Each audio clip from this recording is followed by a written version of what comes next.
The silence was deafening that night on Okinawa in spring 1945. Marine Corporal Jimmy Rodriguez crouched behind his sandbags, staring into absolute darkness. His M1 carbine felt different tonight. Heavier, strange. A thick cable snaked from the weapon to the bulky battery pack on his back. The weird scope mounted above the barrel looked like something from a science fiction movie. But what he was about to witness would change warfare forever. Rodriguez flicked the switch. His world transformed instantly. Through the greenish glow of the eyepiece, he could see everything. Japanese soldiers crawling across the clearing, moving silently toward American lines. They thought darkness protected them. They were wrong. One by one, Rodriguez picked them off. Clean shots, precise kills. The enemy never knew what hit them. This was the future of combat, and it had arrived in 1944. But the story of America's secret night vision weapon began much earlier.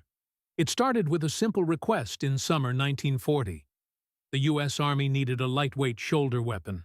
Infantry squads carried the heavy M1 Garand. It weighed nearly 10 pounds, too unwieldy for support troops and paratroopers. Pistols were inaccurate beyond short distances. Submachine guns like the Thompson were costly and limited in range. The answer came fast. Winchester engineers William Romer and Fred Humston designed a prototype in less than 2 weeks. The M1 carbine. By September 1941, the Army officially adopted it. Production exploded. Over 6 million carbines rolled off assembly lines during the war. Winchester made them. So did General Motors' Inland Division. IBM built them. Rock-Ola Jukebox Company, too. Even Underwood Typewriter Company joined the effort. The M1 carbine became the most widely issued American small arm of World War II. At 5.5 pounds, it was nearly half the weight of the Garand. Its mild recoil made it stable when paired with additional attachments. Perfect for experimental work. The carbine carried symbolic weight as an everyman's weapon. It wasn't designed for front-line infantry. Instead, it equipped cooks, drivers, medics, and airborne units. People who might suddenly find themselves in combat. Marines in the Pacific loved it for patrols. Easier to maneuver in dense jungle than the heavier Garand. Paratroopers valued the folding stock version, the M1A1. They could strap it across their chests during jumps into Sicily, Normandy, or Holland. Critics noted its light round lacked stopping power, especially against fanatical Japanese charges or German soldiers in winter clothing. But the carbine's sheer numbers made it attractive for experimentation. By late 1943, American research into electronic optics was maturing. The carbine was already positioned as the perfect experimental base. It was abundant, flexible, and simple. Soldiers could be quickly trained to use it in unconventional roles. Meanwhile, the Pacific War was teaching harsh lessons about night combat. During campaigns in the Solomon Islands and Guadalcanal, Japanese troops exploited darkness. They staged infiltration attacks, slipping through American perimeters. Sudden bayonet charges caught defenders off guard. Casualties mounted because soldiers on guard couldn't distinguish enemy movement. Not until it was too late. By the European invasion in June 1944, U.S. planners understood something crucial. Fighting wouldn't be restricted to daylight hours. The war had become a 24-hour struggle. Any edge that extended visibility into darkness could tilt the balance. For centuries, night had been a natural shield. It equalized armies by concealing movement and limiting accuracy. Even the most disciplined troops struggled in pitch black.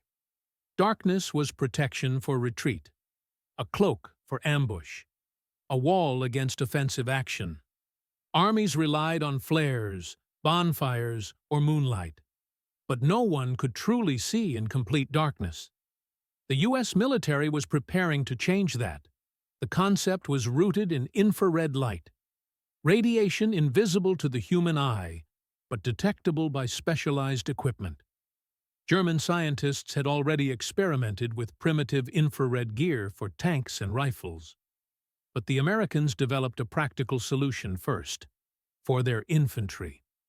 At the U.S. Army Signal Corps laboratories in Fort Monmouth, New Jersey, engineers worked in secret.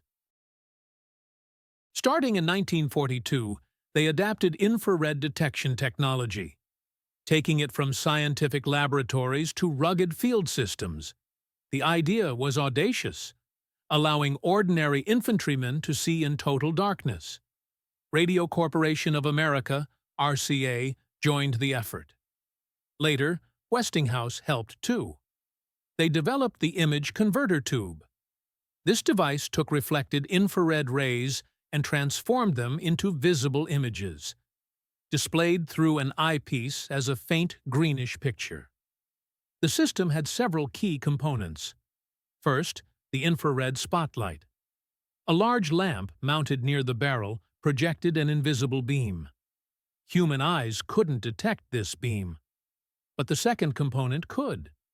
The image converter tube captured reflections and amplified them. Finally, the power source. A heavy 6-volt battery pack carried in a case slung from the soldier's shoulder. The complete assembly weighed more than 15 pounds, almost 3 times the carbine itself.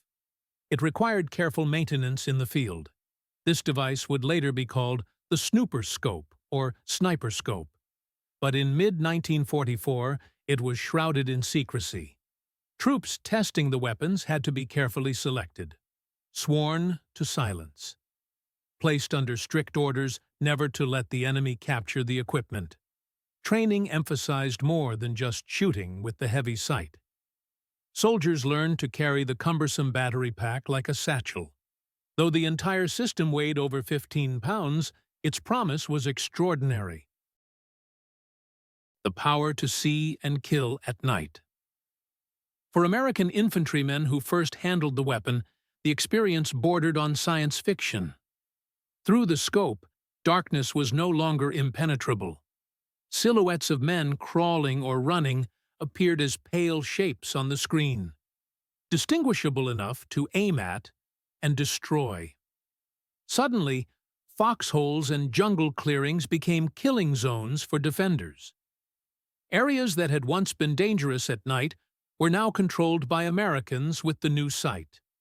It was a technological leap the German army never truly recognized during the war. The snooper scope had limited effective range, about 75 yards, with some reports extending to 100 under ideal conditions. For close-range defense, however, it was revolutionary. In jungle environments where Japanese infiltration was common, American troops could suddenly detect silent figures moving under cover of night. What made the device especially secret was not just its potential. Its vulnerability worried commanders too. If captured, it might reveal an entirely new branch of warfare to the enemy. Thus, soldiers trained to use it received extensive instruction, not only in firing, but also in maintaining delicate cathode ray tubes. They learned to shield battery packs from water, to ensure the infrared lamp stayed aligned with the sight.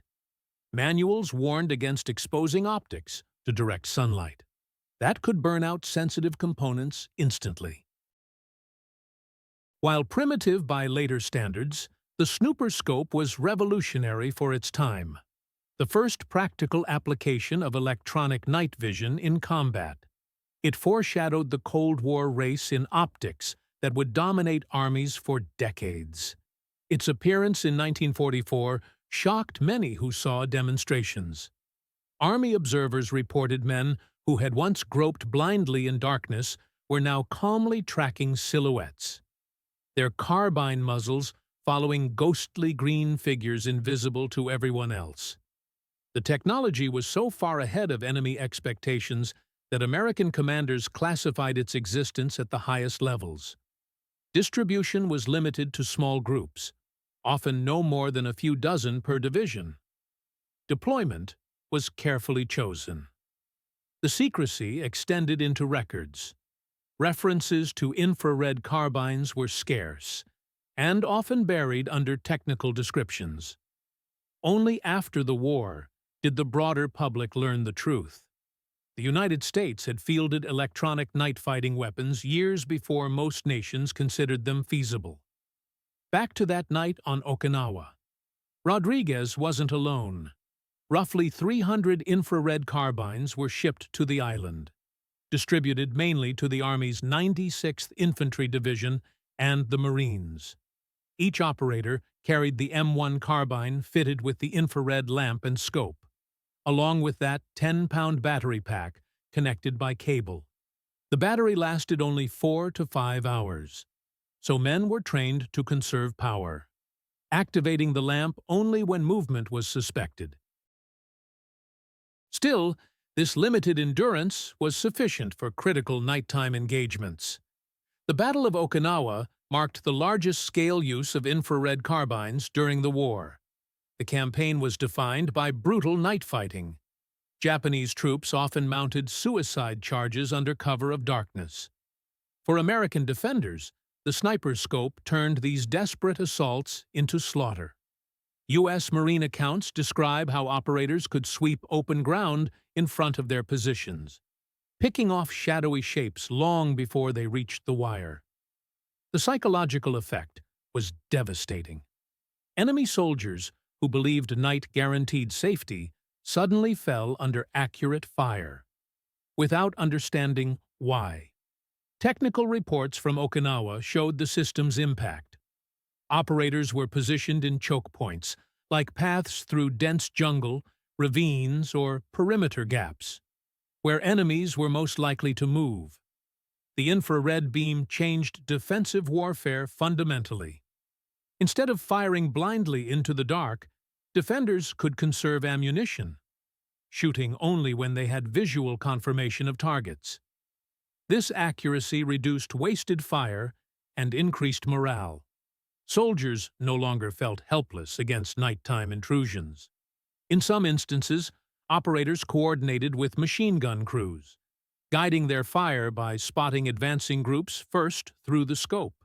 The device could detect small movements, a figure adjusting position, a weapon barrel reflecting faint energy. Operators described the eerie sensation of killing targets who never suspected they'd been seen. The invisible beam meant American troops could scan the battlefield without giving away their position. Unlike ordinary illumination that revealed both enemy and user.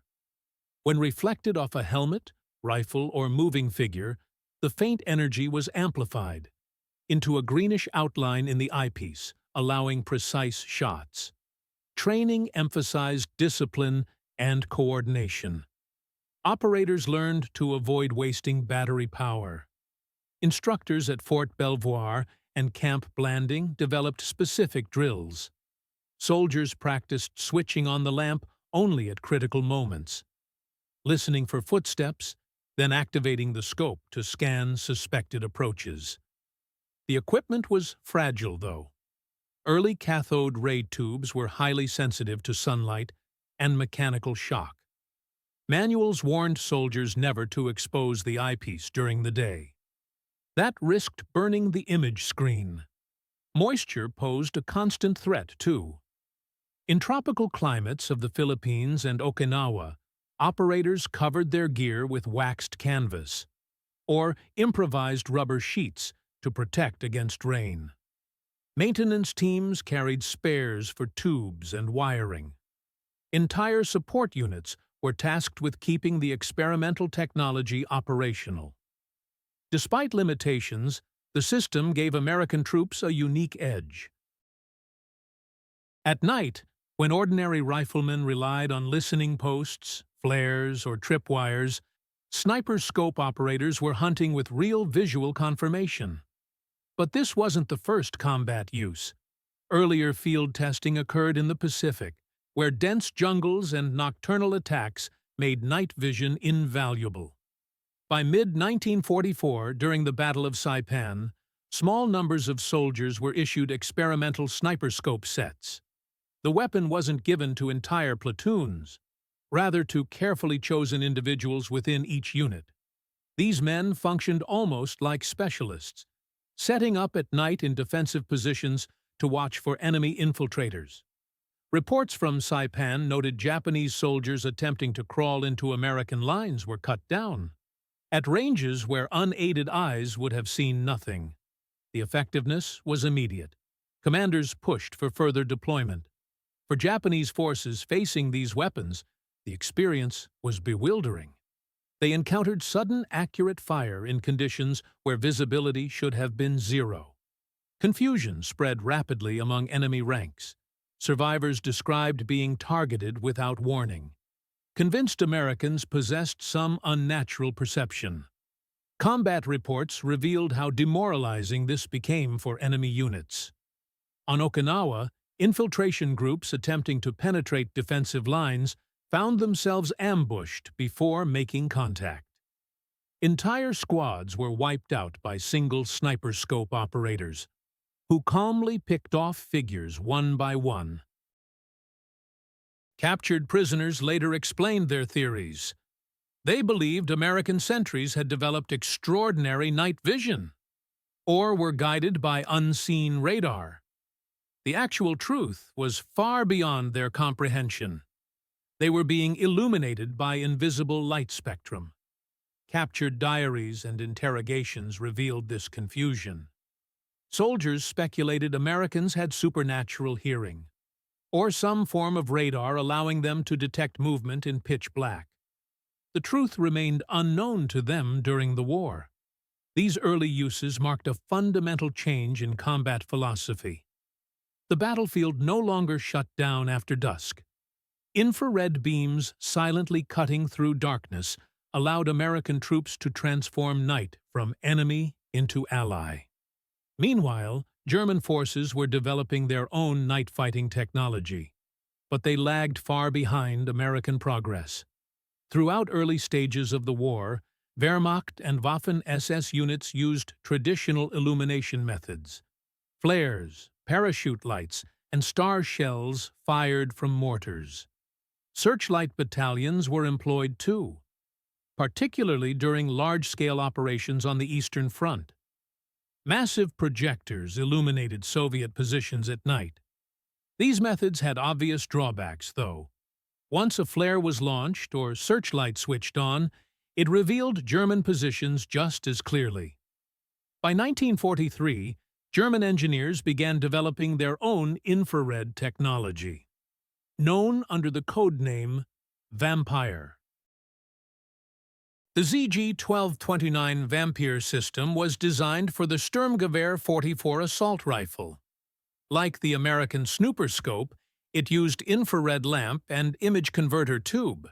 But the German design was much heavier, weighing over 30 pounds when the power pack was included. This cumbersome system restricted its use to static defensive positions, rather than mobile patrols. First field tests reportedly took place on the Eastern Front. In late 1944, small numbers of Waffen-SS troops were equipped with the device. Germans also experimented with vehicle-mounted infrared systems. Panther tanks were fitted with the FG-1250, an infrared spotlight and scope combination. This allowed crews to detect enemy armor at ranges up to 600 meters, under favorable conditions. By April 1945, several units of the 116th Panzer Division fielded these night-fighting Panthers. Though innovative, late introduction and scarcity meant little impact on the war's outcome. The critical difference between the two sides was operational secrecy and scale. While the German Vampire program never advanced beyond limited prototypes, Americans deployed several hundred infrared carbines in real combat. Crucially, German intelligence never discovered the extent of American progress.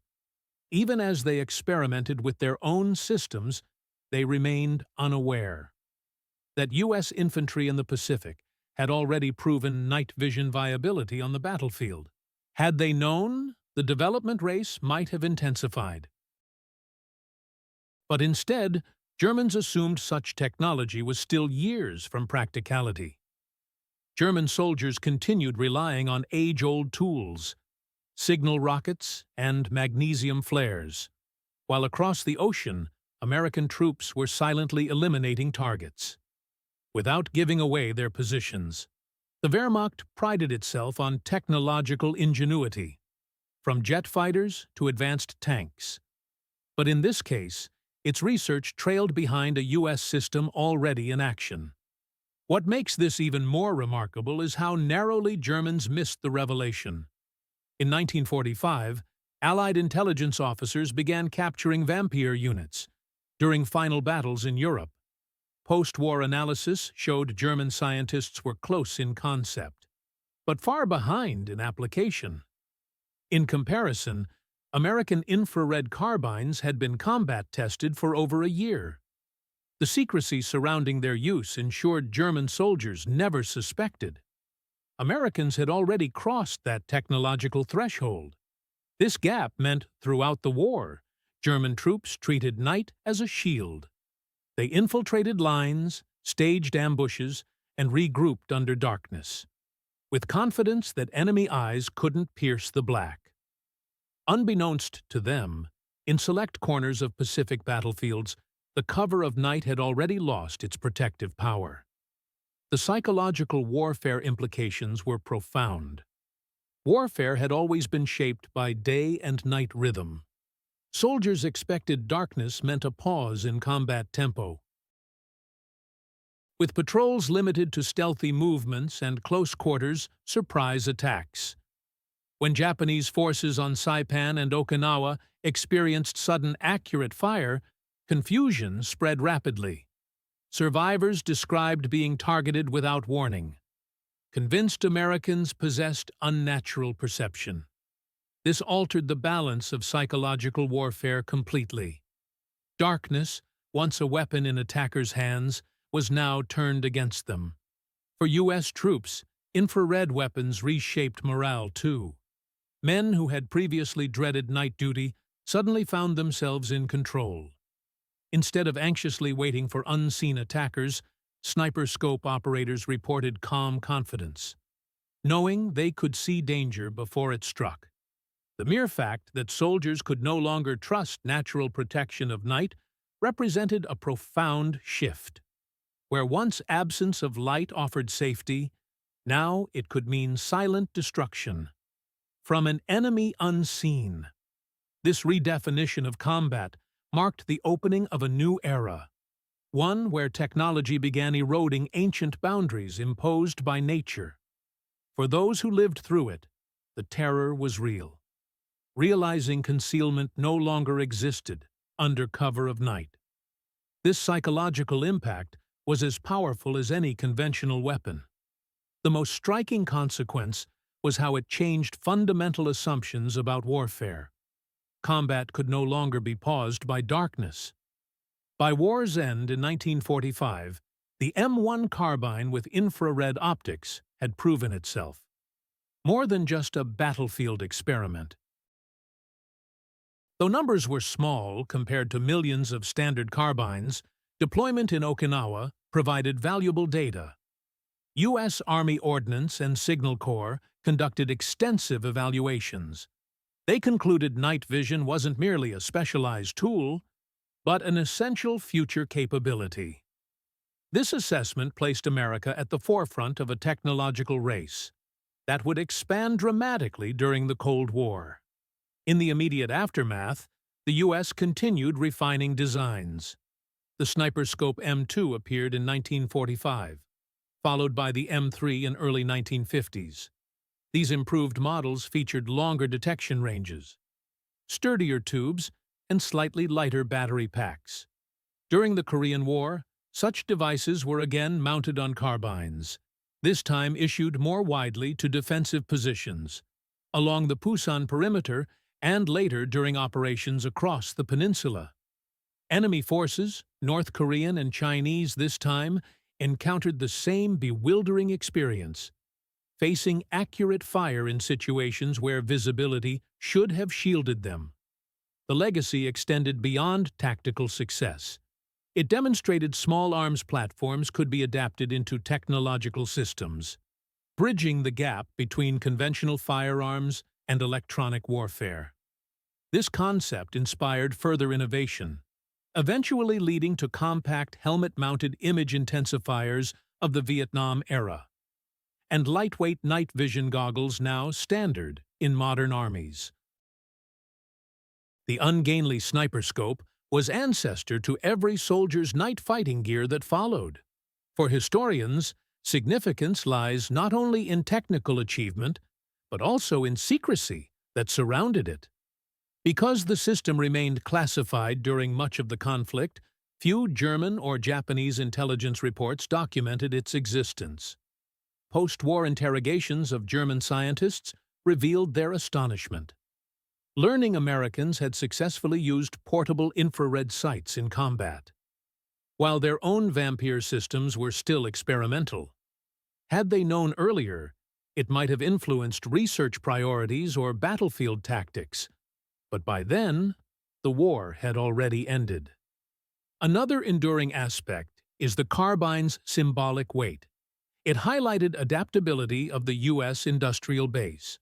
A rifle that started as lightweight sidearm for clerks and drivers became foundation for one of the most advanced infantry weapons of its era. Built by companies as diverse as typewriter manufacturers and jukebox makers, the carbine embodied the scale of American mobilization. When paired with infrared optics, it represented marriage of mass production and cutting-edge electronics, an alliance that would define U.S. military superiority throughout the 20th century. The War Department was so encouraged by results that by summer 1945, plans were drawn to ship more than 1,500 units for the invasion of Japan under Operation Downfall. The war ended before these saw combat. But their intended scale suggests how seriously the Army regarded the technology. Today, original sniper scope carbines are rare museum pieces, preserved in collections at places like the U.S. Army Ordnance Museum. They stand as reminders of a time when battlefield innovation leapt ahead in secrecy, altering rules of war before most of the world realized it was possible. For soldiers who carried them, they were cumbersome and fragile, yet life-saving. For their enemies, they were unknowable instruments of terror in the dark. And for military historians, they marked the beginning of an age, when technology, not daylight, determined who could see and survive on the battlefield. Rodriguez finished his watch that night on Okinawa. The battery pack felt lighter on his shoulders. 12 enemy soldiers lay dead in the clearing ahead. None of them had ever seen him. None of them understood how they'd been killed. The future of warfare had arrived quietly, in the hands of American soldiers with strange green scopes. The age of electronic night fighting had begun,